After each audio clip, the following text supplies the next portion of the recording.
So I moved. I don't know what YouTube did, but there are suddenly a whole lot more of you now than there were the last time I checked. So I would like to take this opportunity to reintroduce myself. My name is Logan-Ashley, and in 2020 I began cataloging horror films with trans characters. It was a COVID curiosity project that has continued over the last 4 years and includes over 180 films, multiple blog posts and podcast appearances, and one major video essay. And I know that most of you are here from that video essay, but in case it's been a while since you've watched it, I'm gonna play a clip that's going to set up kind of what I'm doing with this. But at least for the next few months, I'm going to try and focus on some other stuff first. Reason being, I am a critical writer, I enjoy doing film criticism, and especially with regards to horror and queer film.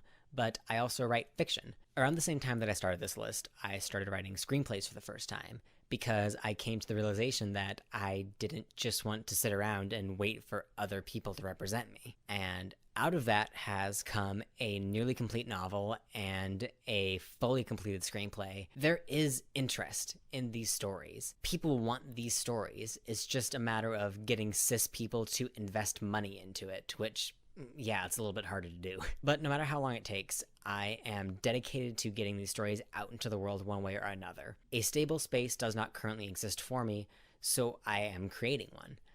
As a creative, I have to be the change I want to see, because I want things to be better for the next generation of horror fans.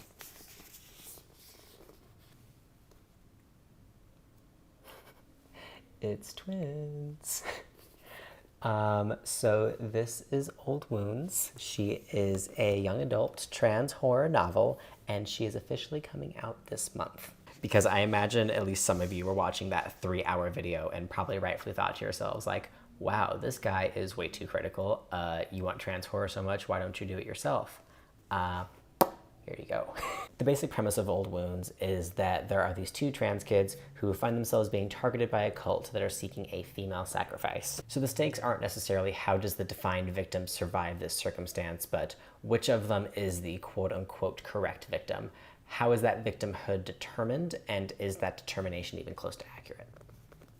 It's basically the fiction equivalent of my Black Christmas video essay, where I ranted for like 40 minutes about how stories can get kneecapped by gender essentialism when it's used wrong. I say that it's for fans of Becky, Lockjaw, and Compound Fracture, really the summer of wound-themed titles, and for people who hate Boys Don't Cry. The soundtrack is a ping-pong match between Ethel Cain and Meatloaf, and it's about a lot of really fucked up things. You know, it's a horror novel.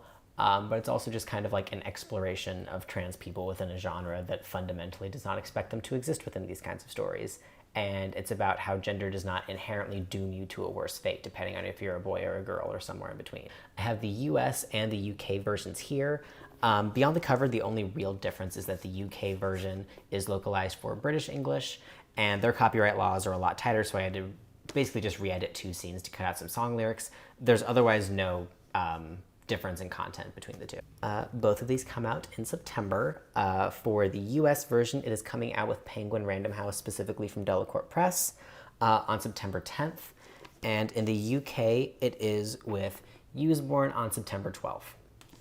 I know that looks like we're intentionally avoiding 9/11. I promise we're not. That's just publishing works on a Tuesday-Thursday schedule for some reason. Well, I don't want to blame it all on 9/11, but it certainly didn't help. But I live right next to the highway now, and in every other area of the house you cannot tell except for the fucking room that I chose to be my office. Also available on the 10th of September, you can get the audiobook. It is narrated by none other than them's own Theo Germain. Scout's Honor, I did not pick them as like a joke or a bit. They genuinely were the person I felt could best embody both Aaron and Max, because we were working with only a single narrator, and it's just kind of a happy coincidence that I already had this weird parasocial dynamic going with them. But yeah, this story is really near and dear to my heart because I wrote it because it was a story that I specifically wanted. I thought that this question of what happens to a female sacrifice when none of your victims are cis was an interesting hypothetical and one worth telling. And I knew that I had been writing for trans horror long enough for it to warp my brain. I was prepared for a lot of rejection with this. I was prepared for people to find it like dense or inaccessible or writing to an audience that just like didn't actually exist. So it's been really surprising and really, really heartwarming that I've seen so many people respond to this so positively whether that's like they got to read an advance copy or they're just like excited about this story existing at all. So if you would like to read this book in any form, whether that's hardback, paperback, ebook, or audiobook, you can pre-order now wherever books are sold. Amazon, Barnes & Noble, Audible. I've seen a lot of different independent bookstores giving the option to pre-order as well, so check your local listings. Pre-orders basically tell the publisher, hey, this is a book I want to read, this is an author I want to read. It really helps on the business side of things, just proving that there is this market for trans horror that I know is there. There are over 2,000 of you here. And just like on the personal side of things, it means a lot to see people getting excited for this story. And yeah, I hope you guys enjoy reading it as much as I enjoyed writing it. That's all for now. I kind of just wanted to do this basic update because I hadn't been here since December because I've been busy with this and with other projects that I can't talk about yet, but I will hopefully be talking about soon. I promise I have other trans horror video essays on the back burner. I've just been busy. In the immediate future though, I do want to do a kind of Q&A video, either about Old Wounds or like the publishing process or what all of this has been like. So if you do have any questions either about the story, about the writing process, about what going through publishing as a trans person writing horror was like, leave them in the comments. I will hopefully get to those either in September or October just to give people like a chance to read the book and ask questions about it if they want to.